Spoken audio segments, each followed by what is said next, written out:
Francine York from San Francisco? Model? Miss San Francisco? Model from San Francisco. Tell me about San Francisco. Is that where you... show business? No, actually, I was born in Minnesota. Right. And I was a Miss Minnesota contestant, and then I had a modeling job, and I traveled, and I ended up in San Francisco, and I decided to stay there, entered the Miss San Francisco contest, became a Miss San Francisco, and was sort of discovered there. I was a top model, and then I was a showgirl for about 6 months of my life, and was discovered and was brought down to Hollywood from San Francisco. Showgirl in San Francisco? At a club called Bimbo's. I know it very You know well. Bimbo's? 60, isn't it 165 or something like that? Was Bimbo's. Bimbo's. Really showgirl. And I was very young, and they didn't allow us to go out in the audience and even have a drink with anyone unless a woman was at the table. I was very protected. It isn't like an 18-year-old of today. It's very different. And then I came down here, and all these Who things. really discovered you? And Jerry Lewis, I understand. Well, I think was it? Jerry Lewis was the first one to put me in all these big movies, yes. I started with It's Only Money, which was directed by Frank Tashlin. And then I did The Nutty Professor, The Family Jewels, The Patsy, Disorderly Orderly. How many movies you did with I did six. with that crazy man? Is he crazy? I think he's wonderful. Jerry, I think, is just an absolute genius. When we did the Nutty Professor, he would say action, put in the teeth, and become that character right before your eyes. He was just phenomenal. The last one I did with him, which I believe you have some photos there, was called Cracking Up. And I played a French marquise from the 15th century. And I had to do a very, very heavy French accent. But the thing was, we spoke fractured French, which we were not speaking French at all. But in this country, people didn't know it. It was subtitled, so the average American doesn't know, you know. So we were doing things like, je ne qu'est-ce que du défaut, oh, je ne qu'est tu, oh, mais non des pas j'ai tout pays. And so... You mean you did that on film, and French people in the audience heard that? In France, they laughed. They thought it was hysterical. Really? But in this country, they thought we were speaking French. So the scene was funny in itself, because Jerry, he's, you know, a nebbish. He played a nebbish, and it was a flashback, and we were out in the forest, and I was in this red coach, and I had to go to the bathroom. So I do this whole thing, je ne qu'est-ce que tu dis pas, je ne qu'est-ce pas. He goes, oh, mais oui, qu'est-ce que tu dis pas, and then subtitles, and he says, and I go, he goes, oui, oui, I go, exactly. It's very funny, and he builds me an outhouse, and I end up flying in the air and falling in the middle of the outhouse, and it's... so it's fun working with Jerry.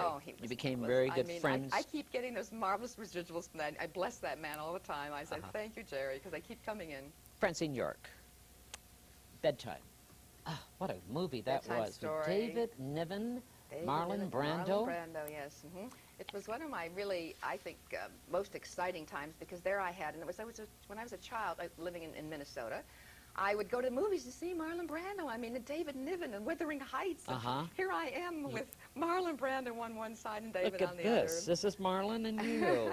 And you played an Italian? I played Italian. When I went in to audition for it with Stanley Shapiro, who was the producer, they wanted me for the role of a model, and I said, but I speak Italian. He said, you do? I said, sì, io conosco solo poche parole, mi manca la pratica. He says, you got the job. It's great. So you speak Italian? This is David Niven? Yes, that's David Niven. Oh, what a great actor. He was a con artist in this, and I was set up as a decoy to keep Marlon on the train. And these pictures were taken in a one-day photo session, and David answered the phone for me, or answered the phone, said hello, and this was on the set, and he said, who's this call for? Francine. He said, oh, this is Francine York's secretary. I love that man. I think the expression joie de vivre was really David. It was very exciting. Working with Brando. I mean, you were very young, Francine. Yes, very young. I was a child. Well, Brando is an interesting man. Spending all this time with him, I found him wonderful to work with, terribly insecure. Wanted the director there all the time, the producer. He felt a little insecure playing comedy. This was his first comedy role. So I thought to myself, here's this great Marlon Brando, a little bit frightened of this part. I will never be afraid ever again in my life. And I adored him. Sophia Loren, wasn't it? Was that Sophia in that? Sophia? In this picture? Yes. No. Who was in that? Shirley Jones. Shirley Jones. But after this, I went on to play every Italian role in town. I had the dark hair at the time. Now if I play them, I'll just put on the dark hair, you know. Have wigs will travel, whatever they need. Then, Francine, you did a television show. You had your own series, like Wild. Go ahead. What was it? Well, I was on Slattery's People. I played Richard Crenna's secretary. Right. That. And I did things like Wild Wild West. Wild West.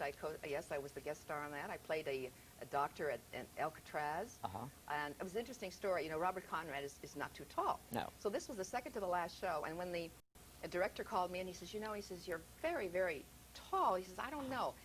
A day later, they called me back. He says, Francine, I read 40 girls. You've just become the shortest girl in town.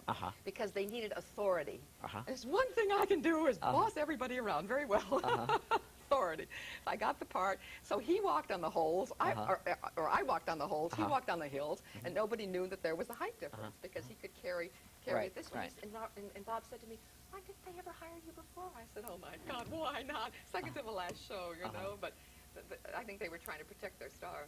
Did you study acting in San Francisco or in Minnesota? Well, I was in all the class plays back in this little town, little mining town. So you always wanted to be an actress? Always. Always. I wrote my first play in the 4th grade. I played Cinderella's sister, Griselda, which was supposed to be one of the ugly sisters. And I was very upset, but I found out I stole the show. And I realized that playing character parts and comedy parts and things like that were really it. And I have been doing that sort of thing since. You're one of the busiest ladies in Hollywood. You said character parts, comedy parts. That's what you do. You do all roles. I have played so many variety of things. I think the one, though, that when I was on Days of Our Lives, I played I was a hooker, ex-hooker. They're always ex-hookers, or they're hookers who become good after. And I was a blackmailer, and I bribed Jed Allen with his illegitimate daughter, ruined his political campaign, left my daughter in juvenile hall, and ran off with a rich Texan. And I was telling the story on an airplane when I was flying home to Minnesota, and this woman across the aisle was watching me, and she said, my God, what a life this woman has led. Here I was telling the stewardess the story of what I was doing on the soap opera. Tell me about this. This was Heck Ramsey, and this was, I can't remember the name of the show. God, what an interesting face. I did a lot of westerns. I played Leela Langtry in westerns. It was called Heck Ramsey, yes. Yes, Richard Boone, that was what it was. Tell me about this one.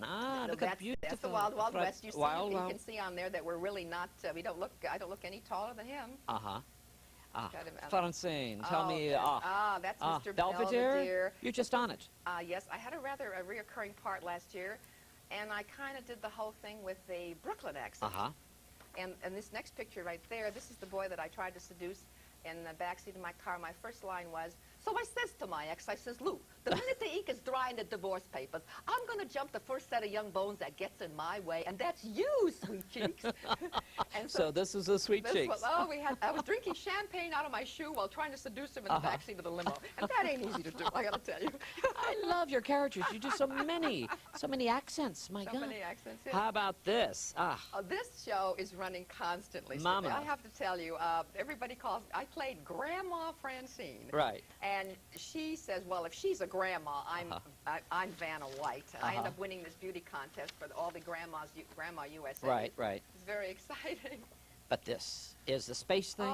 This is what's. This, I think I will go down in history as being Neolani, Queen of the Amazons, Lost in Space, Irwin Allen. Just the other day at the Academy, a young boy came over to me and says, Miss York, will you sign this picture? And he had a copy of this. It's become a cult series. Right. Kind of exciting. I think you have the Jerry Lewis. Francine, this is Jerry Lewis, yes. Let me show when this. I play the French Marquise, that's the way I looked in that. Jerry There's with that Jerry. wonderful wide-eyed, mouth open wide there. God, he was wonderful to work with. Is he really? Yes, he really is. A lot of people just say he's difficult, Francine. Well, come on. I tell you. Not because you're so close to him. All right, let me say this about Jerry. He's an overly talented man. He has too much genius, I think. Right. He's very loyal to his friends. He would call back the same people continually. Now, when I had done this picture, I hadn't seen him in years, and he said, we went in for the reading, and he said, God, it seems like we've sat and talked like this before. It was like we hadn't seen each other in about 10 years. Right. And we bantered back and forth, the fractured friends. He says, what are you doing here? You're hired. Get out. And there was a girl coming up the steps, I noticed, and she was coming in for the part. I thought, well, sorry, I got the role, you know. It's very Paris. Jerry Lewis is so loved in France. He is. He really Know why? They keep fans. They love their fans. They do. Regardless what they do, they love their fans. Well, I think Jerry is truly one of the most talented, and I just treasure the fact that I was able to start off my career and learn from this really wonderful man. Tell me about Tom Selleck. Is it true? There was an article about you in the Enquirer. I have to tell you. Something about Tom Selleck and you. Come on. The 5-alarmer, I have to tell you. Well, Is that a true story about Tom and you? The only thing that's true about the story is how I met Tom. I was at a gas station dressed in this very, I guess you could say sexy, I don't know, yellow outfit, and I see this gorgeous man pulling up. My car was overheating, and I couldn't believe it. I said, my God, that's the most beautiful man I've ever seen. This was before he became Magnum and so forth. And then I saw him leave, and he came back. And he was waiting there, and he said he'd like to talk to me. So we talked, and he said, well, I'm Tom Selleck. Could we have lunch sometime? So we had lunch, and we spent like a day together, and that was sort of it. And then years later, we met at a party. They took pictures of us, put it in the Enquirer, and all of a sudden, they built this whole story. They built the whole thing around you. And they said, like, I love you, he loves me. They said that I was going back and forth to Hawaii. In the meantime, I had a boyfriend. So my boyfriend's little son says, well, Daddy, how could she love you if she loves Tom Selleck? I said, that's showbiz. What can I tell you? He's a darling man. Is he? He's a sweetheart. Francine York, do you have a man in your life right now? Yes. You do? Yes. Really? Yes. You seem very happy. I'm very happy. Yes? Yes, I'm very happy. Francine York spiritual? She's very spiritual. Is she? Yes. And I think this is why that everything is, I think life without spirituality, I don't believe there is life without it. And I think that, how could I have survived? I've been in this business, 29 years. And how can one survive in Hollywood without this? I always try to tell my friends, as a man seeth himself in his heart, so is he, or as a man seeth himself in his heart, so is he. You have to really believe a lot, have a tremendous amount of faith, and know that somewhere, somehow, things are going to work out. I'm a living and breathing example of that. People wonder, what's the key to staying young? They think, is it running off and having 7 facelifts, which most people do? I haven't had any of that work. Within? I said it is totally within me. Plus, I have good Yugoslavian genes. What can I do? Okay. That's really my secret. No, I think it's spirit. I think it's how you feel. And how you feel. I've never been married. Never been married. Never been married. And I would just always say that someday there was going to be that right man. And everyone said, well, Francine, someday, things are winding up a little. You're not getting any younger. I said, well, yes, I am. Has there been the right man that came along, Francine? You think so along the line somehow, and you try, but somehow they never worked out. And I said, no, I want to be married, and I want to stay married. I see. I don't want to marry 20 times and be the ex-Mrs. So-and-so. I don't want to marry somebody for the money so I can have all the... I want to marry because it's just right. And who knows what can happen now. You have all these wonderful accents.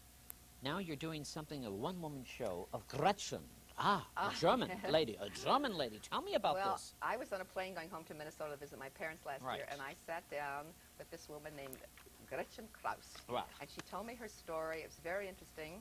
And I asked her, I said, I would like to do this someday as a one-woman show or something. May I have permission? She said, certainly. And we've been in contact.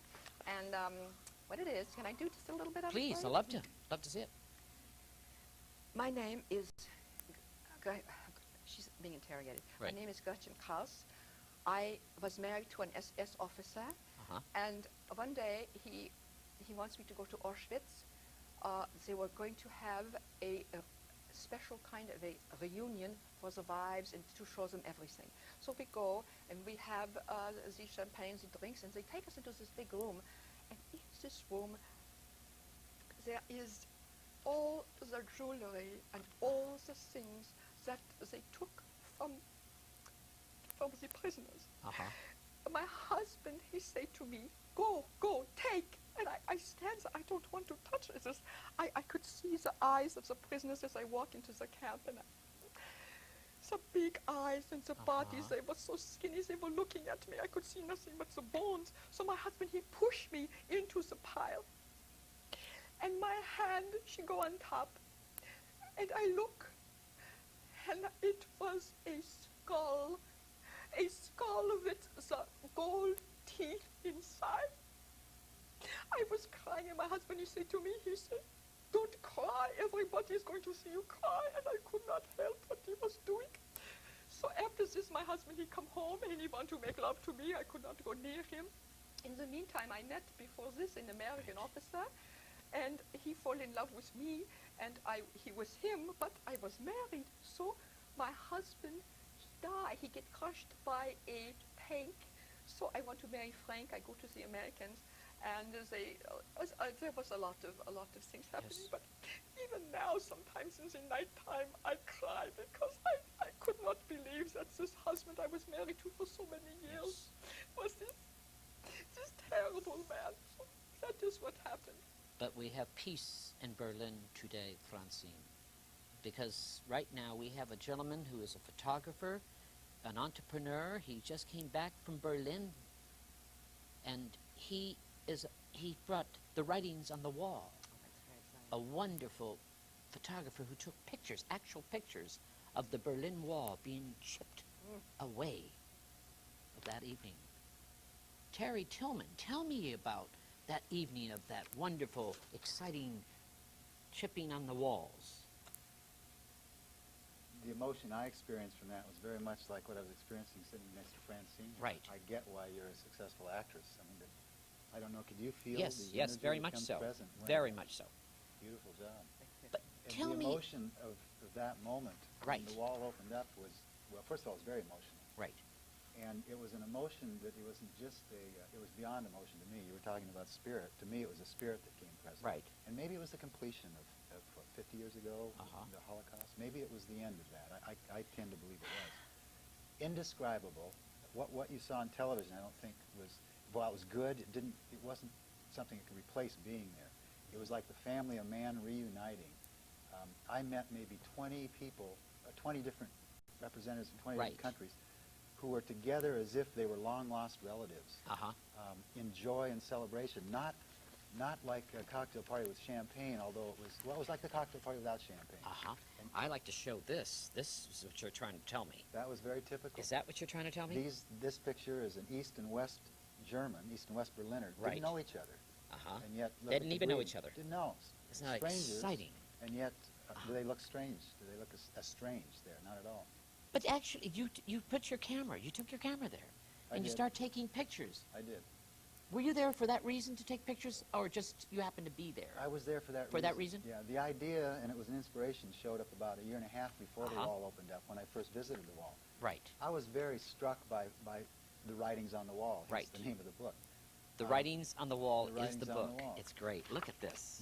The wall is 106 miles long. Right. 45 miles of it was concrete. Almost that entire concrete was painted with graffiti. Right. And it wasn't like New York subway graffiti. It was profound, it was poetic, it was humorous, it had pathos, it was magnificent to me. And I thought, boy, the world ought to see this. What do you mean by words? You, in your book right now, you have some quotes here. I'd like to show. We can pick out the quotes and now I show this. Well, look at this, what I've Francine. done is juxtapose. Is this great? Look at that. I've juxtaposed the pictures with quotations because the pictures told me I've collected quotations most of my life. Yes. When I saw the event and the paintings on the wall, they just brought forth the wisdom in those one-liners, those short paragraphs. You were talking about the spirit that's present. I'm glad you brought that up because it was a spirit present for me. Like my favorite quote is in the book is one from Napoleon. There are only two powers in the world. Right. The spirit and the sword. And in the long run, the spirit will always prevail over the sword. This is Napoleon, a man who spent most of his life as a warrior. You don't identify him as someone who would save, who would come to that wisdom, yet he did. I think that's one of the messages of the wall coming down. It's the wisdom that's present. The spirit of humanity is insuppressible. I think that's what will save us from the Iraq situation. Yes. Would you read one of your quotes there? I've got lots of them. Just right now, let's... Man must evolve for all human conflict a method which rejects revenge, aggression, and retaliation. The foundation of such a method is love. That's true. Martin Luther King.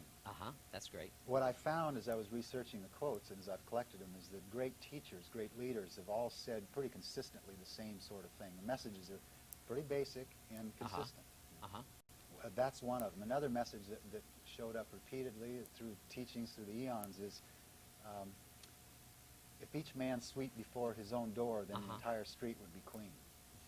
That was Goethe who said that. But the idea is that the way we're going to have peace in the world is if each individual by himself establishes a peaceful environment inside. Look at that little boy there. Children, yeah. Children. There's some great... There must have been tears.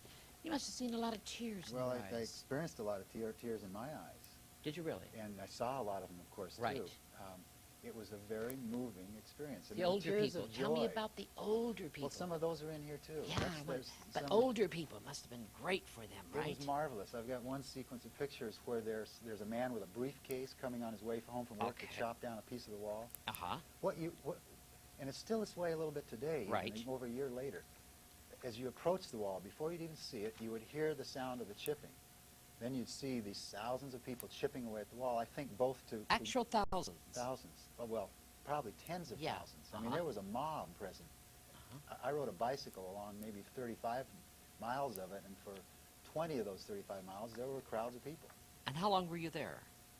Several trips. The first trip, right when the wall first opened up, I was there maybe 10 days. I went back in February for about a week. Tell me about this. This is interesting. Isn't that a marvelous This picture? is an interesting picture. That, you know, a picture's worth 1,000 words. That's an East and West Berlin soldier shaking hands.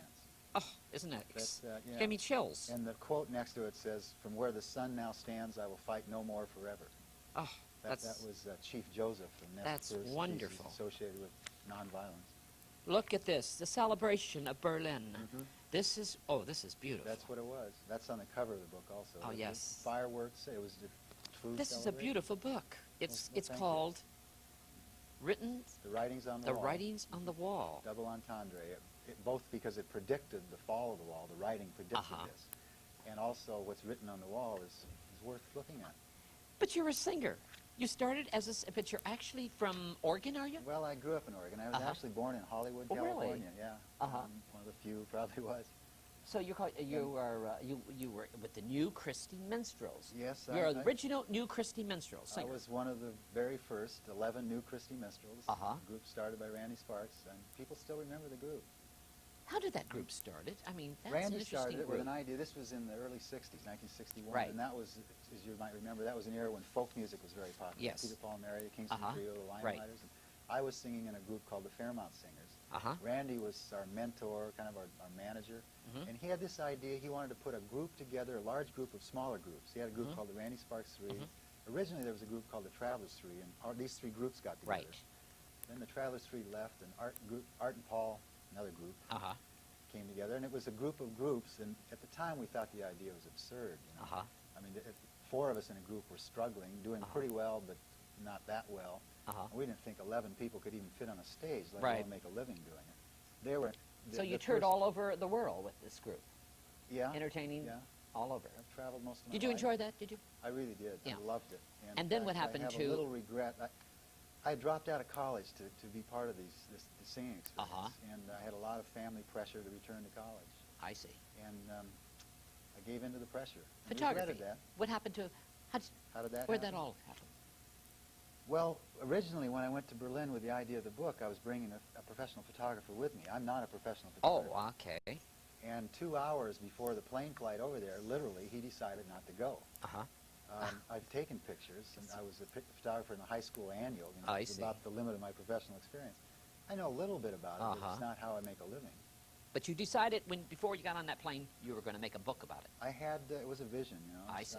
For me, inspired. It's like I saw ahead of time what this was going to be, and that's pretty much what I saw. Very good vision, isn't it, Francine? It's beautiful, very impressive. It brings people together, that whole thing. You help a lot of people. You also produced mentally retarded children? It's a documentary called Very Special People. It's involved with Hope University, which is in Anaheim. And I'm on-screen host. Yes. And also the producer. And we're working with 4 of the 10 or 12 known savants. Right. So they used to call idiot savants. Now they're called either prodigious or talented or multiple. And also at the school there's autism and Fragile X and PKUs. I knew nothing before I started on this, and now I find it's fascinating. And a love. You want love? Yes. Someone said, doesn't this depress you to go to the school and see all these people? I have never had as much love from 40 people in a given time. When I come in, it's Francine, and the hugs and loves, and we love you. They draw you little things and say, we love you. Oh, that's what's worth living. It's worth living. That's what's worth living for. And you do a wonderful thing in seminars. Yeah, Sally Kirkland called me, and she says, oh, God, Terry Tillman, he's great. Yeah, tell me, Terry. Sally's great, too. She's one of the best promoters I've ever run into. No, but tell me. I conduct seminars with an organization called Insight Seminars. Insight. Do them all over the world. Right. I have personal effectiveness, leadership, personal growth. And actually one of the concepts in the seminar is the idea of returning to the child inside. There's a wisdom in the child inside that every one of us has. We have, yes. That is naturally beautiful and magnificent and very loving. And from that source or that center, people can do amazing things. So a lot of what we do is... How do we find ourselves inside the child inside? Everyone can do it, and that's why we conduct seminars, to give people the experience. We don't just tell them, they come and do it. And how do you do it? Basically, you go inside. Inside yourself. And so there's a lot of stuff between the outside that we present to the world and who we really are inside. So we've got to wade through some of that, the walls we put up there. In fact, I don't like the world today, what's happening, though, guys. I must tell you. You don't? No, I don't I'm like... either Pollyanna or an optimist. Really? I see everywhere I go, I see the goodness in people. Goodness. Well, I like that word. Like I try to. The glass I like that. Always half full. That's the razor's edge. That's the razor's edge. And sometimes you got to go past the stuff that's in the way. But here was this Berlin Wall. That's the razor's edge. Was a magnificent example of the goodness of people. Here were people who had been literally separated physically by a wall, by idealism, by ideologies. They were communists and capitalists. They were the good guys and the bad guys in the East and the West. But in their heart, in the humanity of who they are, they came right together and were good. And that goodness, I think, is why the wall came down. I wish everyone would think like you do, Terry. Well, that's why we do seminars. Maybe if people like us and others connect and we slowly, there are a lot of wonderful people out trying to do a lot of good things, and eventually something has to change. The pendulum has to swing somewhere. I like, first of all, I like what's happening about the wall. That's coming down. That's great. That is so good, Terry. Don't forget, in a way, it was a shame that the Iraq incident showed up so soon after we were beginning to reunify. It wasn't just... The wall coming down wasn't just a German event. Yes. It was an international, worldwide event that we all participated in. And I hope we don't forget that for a while. I don't think so. I really don't. I think, but I just don't like what's happening back in that Middle East. No. I'm afraid of them. I really am afraid of them. I think we wasted too much time. I think we should have taken care of it a long time ago. Well, I have a lot of faith in people. You do? Just as I think well, it was because you say your goodness. You look goodness into people. That's what you said. But it's been demonstrated. The people of this country are the ones who really ended the Vietnam War. Right. It wasn't a political military decision to stop it. And I think those same people will stop whatever is negative in Iraq. I just think, they will. Hollywood. Have you enjoyed living in Hollywood, working in Hollywood all these years? Do you have any regrets, Francine York, about being an actress here in Hollywood? I think that my regret would have been if I stayed in that little town in Minnesota and not have done this, because it was my dream. And how many people get to have that dream? True. I used to just be this little girl going to all these movies, and I'd get to my bed at night and I'd think, oh, someday I want to go to Hollywood and be glamorous and be a movie star. And somehow I think that out-picturing, as they call it in metaphysics, thinking, planning, this is what people should do in their lives, instead of thinking of the negative things, well, it'll never happen to me, how is it going to happen? I said, someday, somehow, and I was literally scooped up. It was like destiny, something, I don't know. You've and it got works. to make your own thing work. You got to, it's like... I agree. And as you go on, a lot of people, they get themselves into patterns, and I always get quotes from the Bible, be ye transformed by the renewing of your mind. What you have